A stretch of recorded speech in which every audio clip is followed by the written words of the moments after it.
सभी भाई बहनों को नमस्कार। कैसे हैं आप सभी लोग? आशा करते हैं सभी लोग अच्छे होंगे। और जैसा कि यहाँ पर आप सभी लोग देख सकते हैं, आज से हम लोग यहाँ पर आरआरबी सामान्य अध्ययन अभी तक जितने भी 16 पेपर यहाँ पर करने वाले हैं। यहाँ पर जितने भी प्रश्न हो चुके हैं प्रीवियस ईयर परीक्षाओं में, सामान्य अध्ययन से, सामान्य ज्ञान से संबंधित प्रश्न पूछे गए हैं, उनको हम लोग सॉल्व करेंगे। और ये बुक जो है यूथ कंपटीशन टाइम्स की बुक है और इसको कंप्लीट हम लोग सॉल्व करने वाले हैं। यहाँ पर आप सभी लोग देख सकते हैं विषय सूची दे रखी है। तो यहाँ पर देखिएगा, हम लोग पहले इतिहास के बारे में जानेंगे, इतिहास के बाद में मध्यकालीन इतिहास, मध्यकालीन इतिहास के बाद में यहाँ पर आधुनिक इतिहास, और धीरे धीरे यहाँ पर भारतीय जो है राज्य व्यवस्था, अर्थात यहाँ पर जितने भी प्रश्न पूछे गए हैं उनको हम लोग सॉल्व करने वाले हैं। और इस बुक का जो है कंप्लीट सोल्यूशन करने वाले हैं। लगभग कितना यहाँ पर 600 कुछ पेज की बुक है ये, ठीक है। और यहाँ पर ये ग्राफ देख सकते हैं, जो प्रश्न कहाँ से कितना पूछा जाता है ये भी देख सकते हैं। हिस्ट्री से यहाँ पर इतना पूछा जाता है, राज्य व्यवस्था से यहाँ पर इतना, भूगोल से इतना, और ये प्रश्न दे रखे हैं, ठीक है। भूगोल से 1778 प्रश्न पूछे गए हैं। तो इस बुक का हम लोग कंप्लीट सोल्यूशन करेंगे और यहाँ पर जो भी प्रश्न सामान्य ज्ञान से पूछे गए हैं उनको सॉल्व करेंगे। तो पहला टॉपिक हमारा रहने वाला है हिस्ट्री, ठीक है। और हिस्ट्री में हम लोग कवर करेंगे प्राचीन इतिहास, ठीक है। तो ये पहला पेज है और यहाँ पर देख सकते हैं हम लोग कवर करने वाले हैं इतिहास के अंदर प्राचीन इतिहास।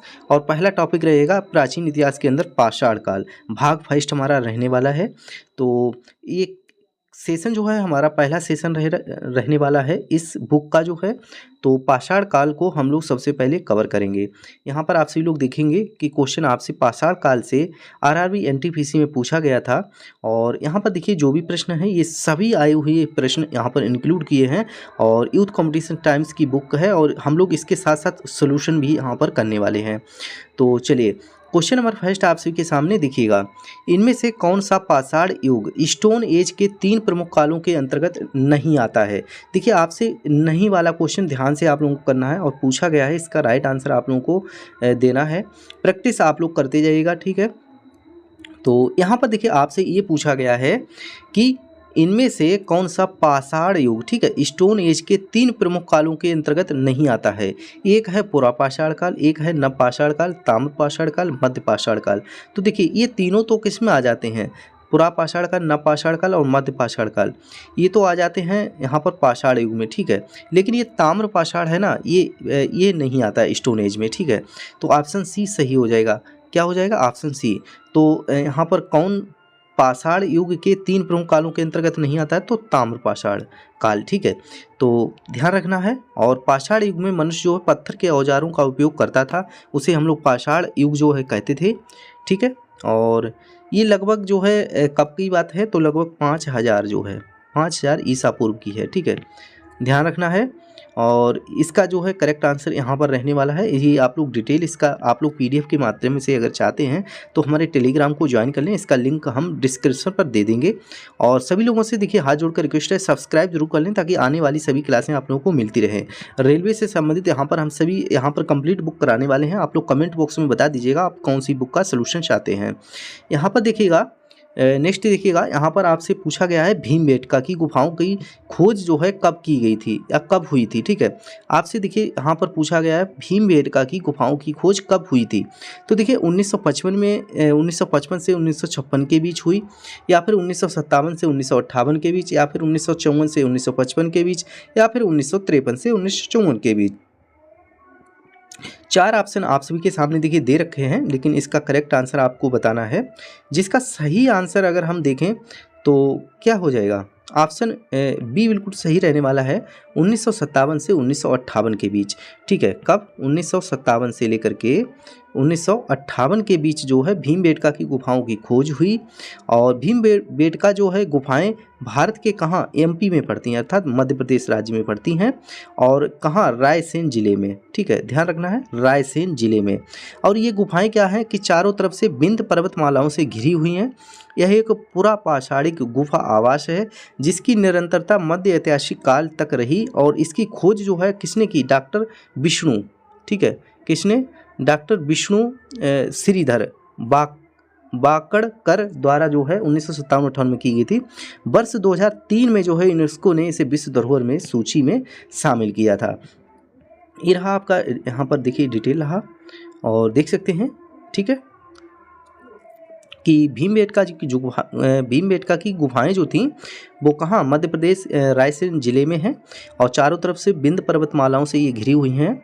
और यह एक पुरापाषाणिक जो है गुफा आभास है जिसकी निरंतरता मध्य ऐतिहासिक काल तक रही है। और इसकी खोज जो है डॉक्टर विष्णु श्रीधर वाकड़कर द्वारा 1957-58 में जो है की गई और वर्ष 2003 में यूनेस्को ने इसे जो है विश्व धरोहर स्थल में घोषित किया। ठीक है, ध्यान रखना है। अब आ चुके हैं हम लोग देखिए नेक्स्ट क्वेश्चन पर। अगला क्वेश्चन आपसे भी से देखिए पूछा गया है, भीमबेटका के शैलाश्रय, ठीक है, निम्नलिखित में से किसके लिए प्रसिद्ध हैं।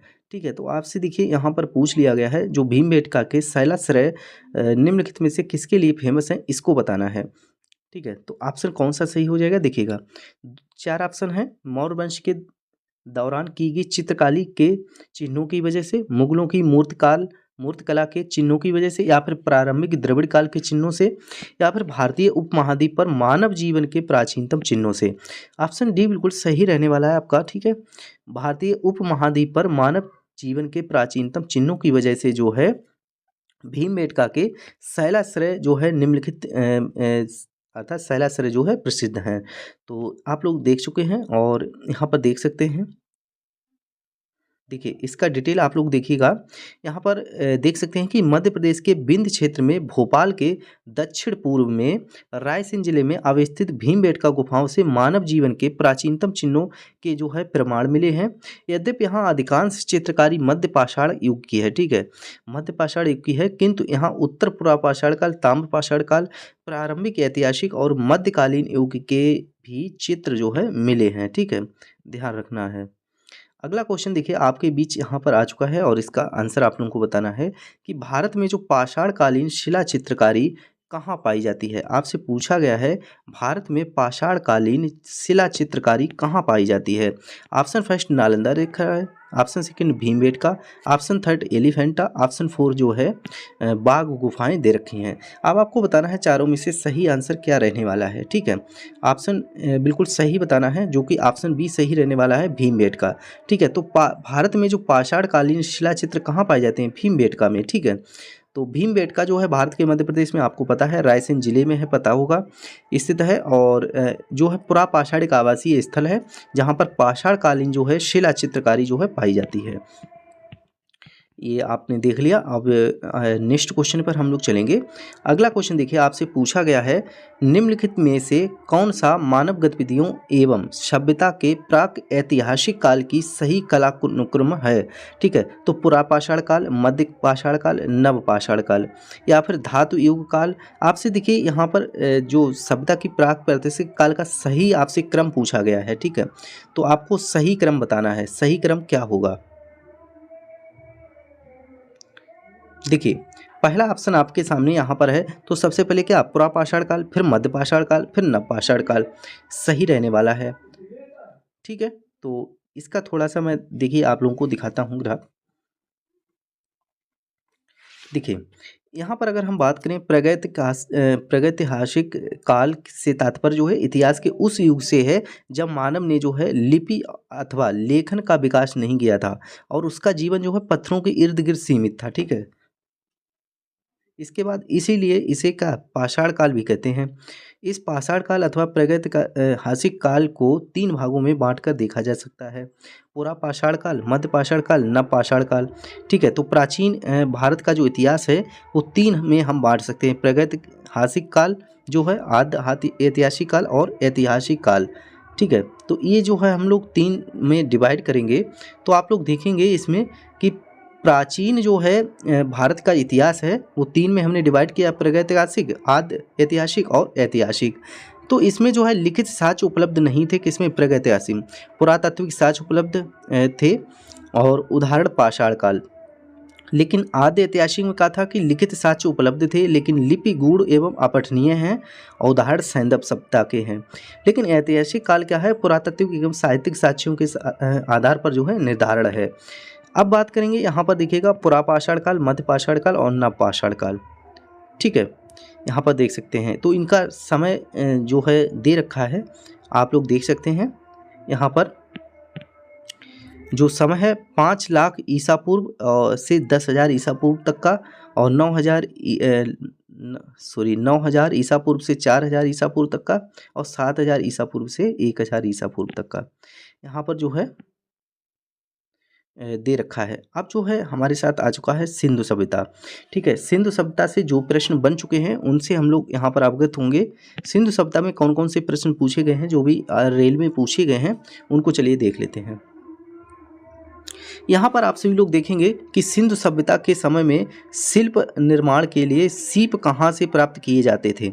आपसे पूछा है सिंधु घाटी सभ्यता के समय में जो शिल्प निर्माण के लिए सीप कहाँ से प्राप्त किए जाते, ये पूछा गया है। जयपुर से प्राप्त करते थे, या फिर सोरतुगुइस, या नागेश्वर, या रोपड़ से। 4 ऑप्शन आपके सामने हैं, जल्दी से बताइएगा।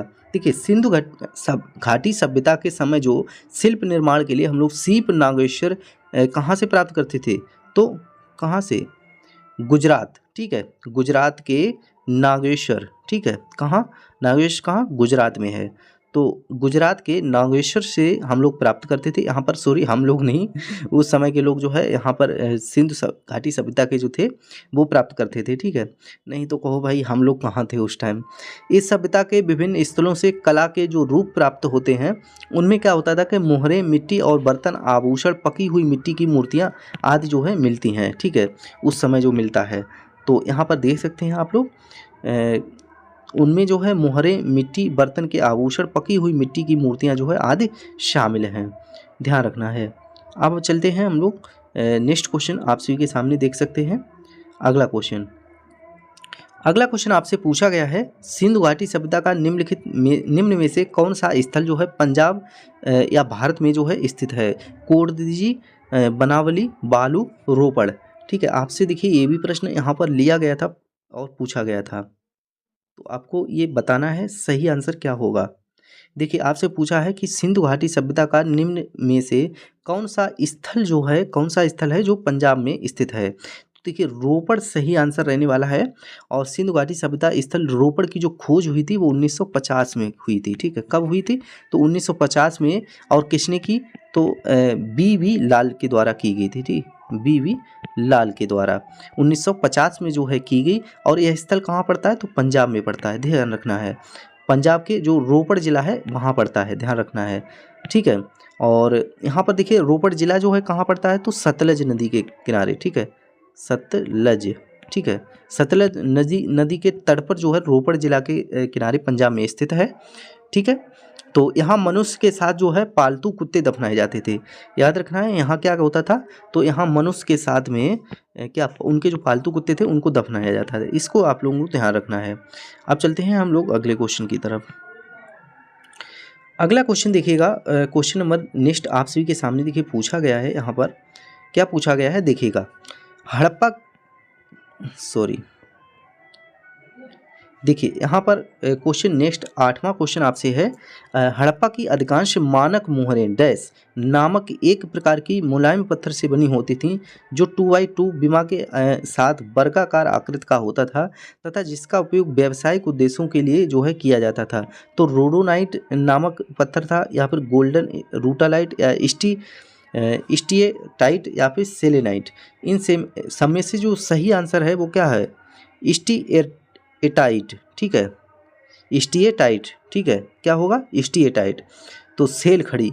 ठीक है, तो हड़प्पा के अधिकांश मोहरों को सेल खड़ी, ठीक है, स्टीएटाइट से बनाया जाता था।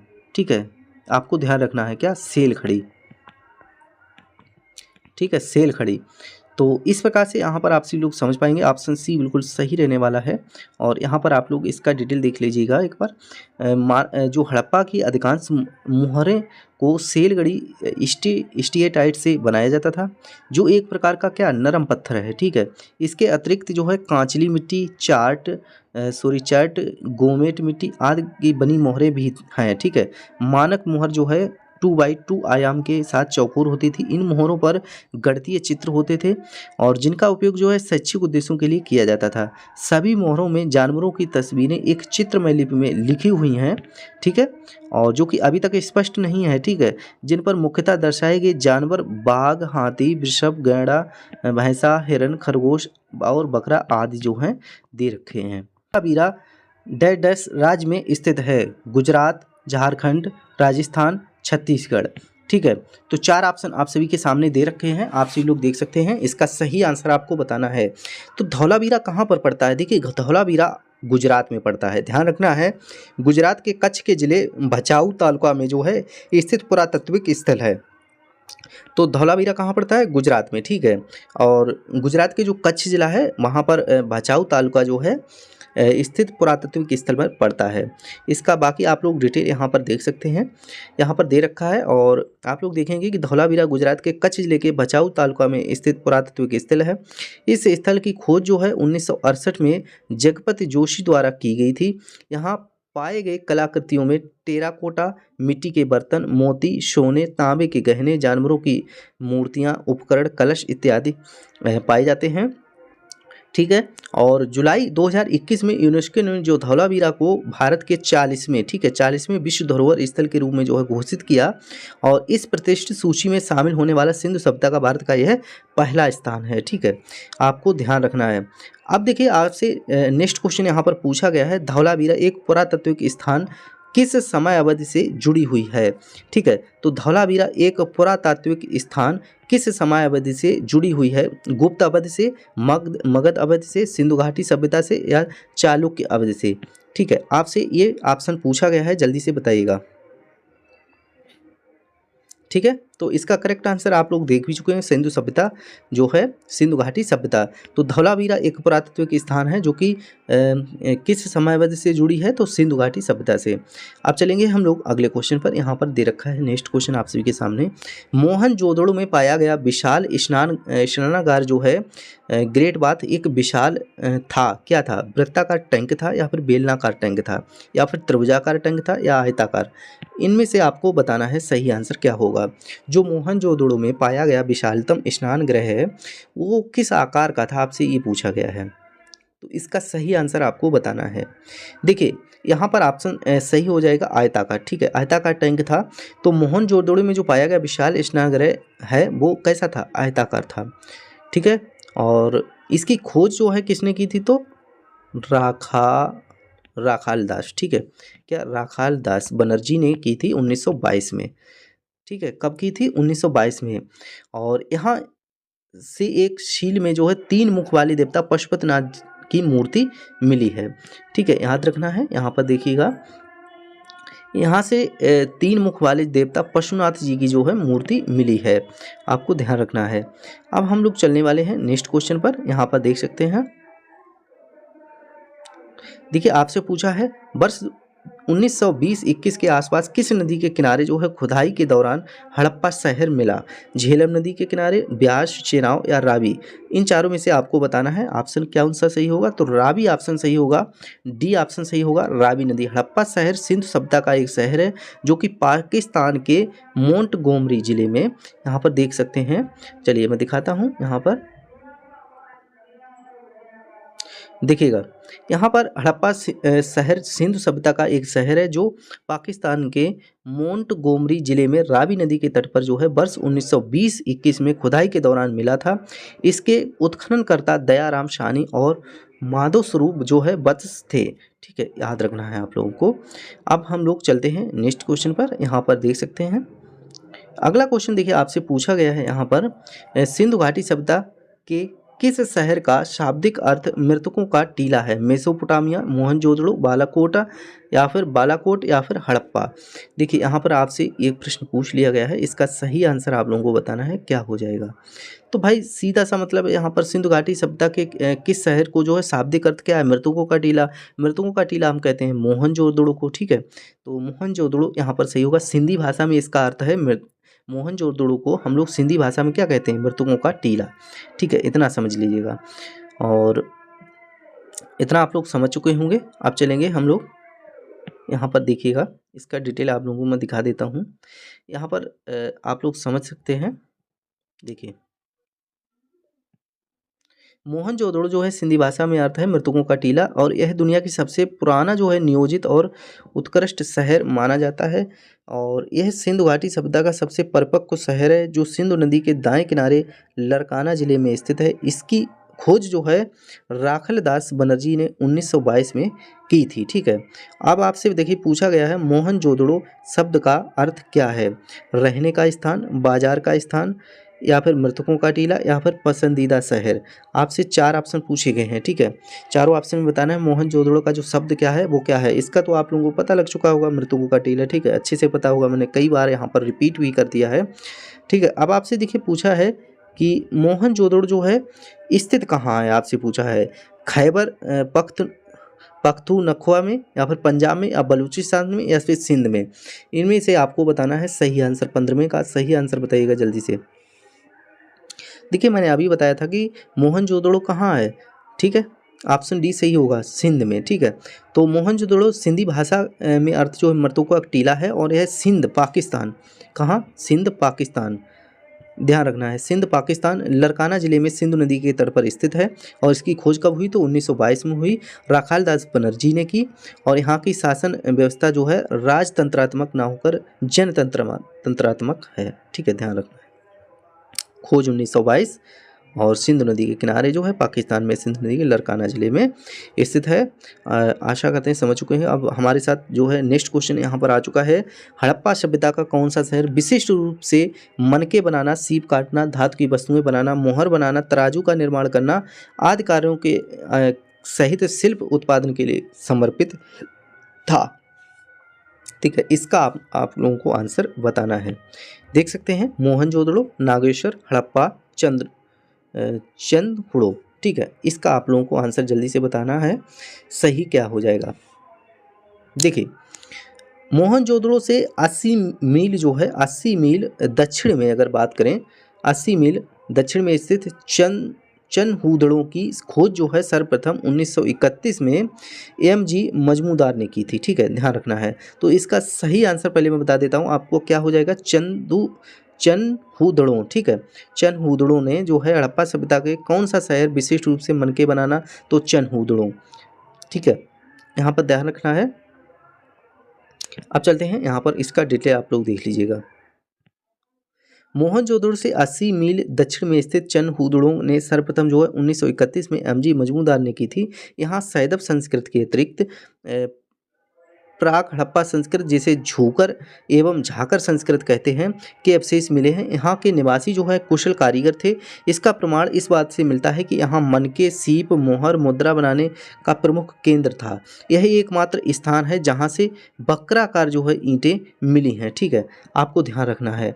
अब हम चलते हैं नेक्स्ट क्वेश्चन पर। यहाँ पर आप लोग देखेंगे नेक्स्ट क्वेश्चन नंबर 17, और ये काफ़ी महत्वपूर्ण प्रश्न है। आपसे देखिए पूछा गया आरआरबी एनटीपीसी यहाँ पर 18/1/2021 शिफ्ट सेकंड में। तो इसका जो है आंसर मुझे लग रहा है आप लोगों को कमेंट बॉक्स में बताना चाहिए। ठीक है, सभी भाई बहनों से रिक्वेस्ट है, जो लोग यहाँ तक आए हैं, कि प्लीज़ इस आंसर का जो है कमेंट बॉक्स में आंसर देना है। सिंधु घाटी सभ्यता के निम्न में से किस स्थान को सबसे पहले खोजा गया? मोहनजोदड़ो को, हड़प्पा को, लोथल को, या फिर कालीबंगा को? इसके आंसर का मैं वेट करूँगा। और जितने लोग चैनल पर पहली बार आए हैं सभी को वीडियो एक बार चैनल को सब्सक्राइब कर लें, ताकि आने वाली क्लासें मिलती रहें। और प्लीज़ वीडियो को लाइक कर दें सभी दोस्त, मोटिवेशन मिलता है और अच्छा लगता है। देखते हैं कितने भाई बहन लाइक करते हैं, और बाकी लोग कमेंट करके इसका आंसर आप लोगों को दे देना है। और सभी दोस्तों में प्लीज़ शेयर कर दें। ठीक है, शेयर का बार बार कहना पड़ता है, आप लोग प्लीज़ शेयर कर दें, सभी ग्रुप में शेयर कर दें। और तो चलिए अगला जो है 17 क्वेश्चन से हम लोग कवर करेंगे। नेक्स्ट आगे पूरा कंप्लीट इस बुक को हम लोग सॉल्व करेंगे। तो आशा करते हैं समझ चुके होंगे। तो वीडियो को यहीं पर करते हैं अब हम समाप्त। जय हिंद, जय भारत।